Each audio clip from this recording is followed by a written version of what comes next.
এই যে তো আজকে কালী ভূতটাকে ফর্সা করা হবে। ভাই কি বলে এই গৃহপ্রবেশে কে মেকআপ করে? এই যে এই মেয়েটা মেকআপ করে। তো যাই হোক, তো আমি বিফোর আফটারে তোমাদেরকে দেখাচ্ছি তো তানের এই মুহূর্তের লুক, তারপরে দেখাবো যে কিভাবে ছেলেদের ঠকানো হয়। লাস্ট মুহূর্তের ভিডিওটা দেখাবো। তুমি তো নাটকেই তো রয়েছে, তারপর বলছো না তাই না? মামাম ধরে না। দেখ দেখ ওর মা তোকে না সাহায্যে নিজে নিজে সেজে যাচ্ছে, দেখেছিস? তো যাই হোক, তো দিদি তানিকে এখন সাজাচ্ছে, জানি না কেমন দেখতে লাগবে। ভালো লাগবে না?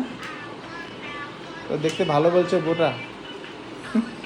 আমার মেয়ের দুঃখে এই ফ্যানটা থাকবে না বেঁচে। তোমার মেয়ে আছে একদম সেম